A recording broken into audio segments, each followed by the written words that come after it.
Okay, here comes another one. Let's see, the diagram over here, okay, shows a rectangular current loop in a magnetic field. Okay, the current in our loop here is 1.5 amperes, and the magnetic field, which is pointing up in this direction, is 26 milliteslas. Okay, the current and the field are in the direction shown. Okay, the dimensions of the loop are 15 centimeters by 25 centimeters. All right, and what we want to do then is we want to calculate the torque on this loop.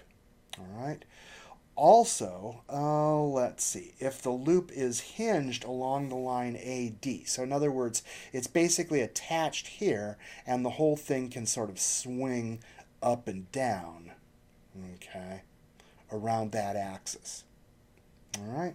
And if that's the case, then basically when we run current through this thing and we allow this torque to operate, will the right end of the coil, in other words, will this pivot up or down? Okay, so we want to know which way this thing is going to rotate. All right. So let's start with the torque itself. Okay. Now, we've said in class that the torque on a current loop due to a magnetic field can be written as mu times B times the sine of theta. Okay, B is the magnetic field. Mu is the magnetic dipole moment. And this theta here is going to be the tricky part of this one. Let's start with the magnetic moment. Okay, the magnetic moment we said could be written as the current times the area of our loop times the number of turns. Okay, this is really geared more towards the coil of wires. Since this just says a loop, okay, that means that N is just going to be 1 here. In other words, if I said a coil of wire or something like that, that would indicate that the wire was wrapped around a bunch of times and N was not 1. But in general, if I just say a current loop, that means that it's just wrapped, the current just goes around once. And so that's going to be N equals 1. Okay? I is the amount of current, and we know what that is. And A is the area. Okay? And of course, the area of a rectangle is the length times the height. Okay? So I can write this as 1.5 amperes. Okay?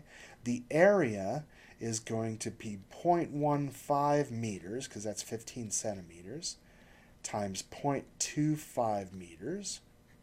Okay? And N we just said is 1.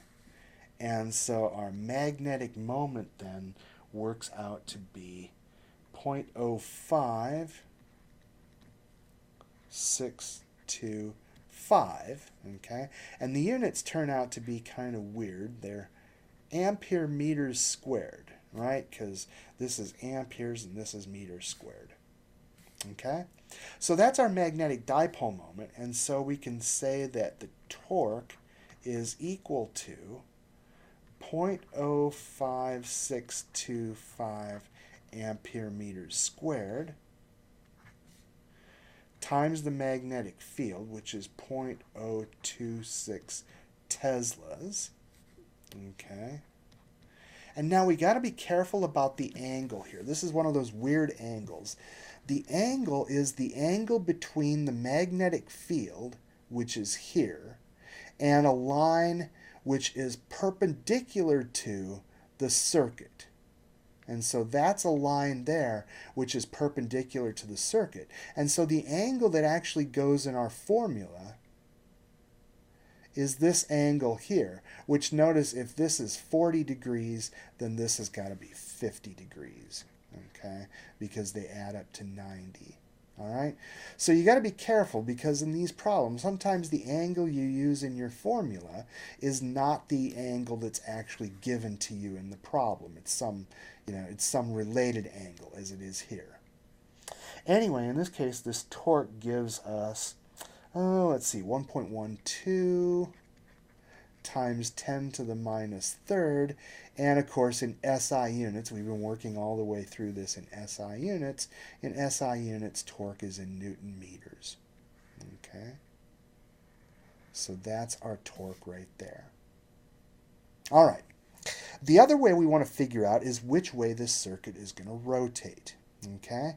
And remember that basically, well, first we have to figure out the direction of this magnetic moment. Okay? And that involves a right-hand rule. And remember how this right-hand rule works. Okay? You take the fingers of your right hand and you curl them around the direction of the current. And when you do that, your thumb will point in the direction of the magnetic moment, okay, which is going to be down in this picture.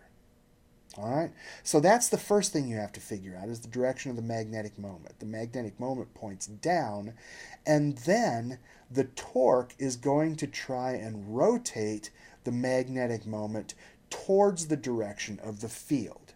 Okay? In other words, this magnetic field is going to try and rotate it so that this magnetic moment vector comes up like that towards the direction of the magnetic field. And so that means then that the whole thing is going to rotate around this axis in that direction. Okay, and let's see what the question says. It says so that it can rotate.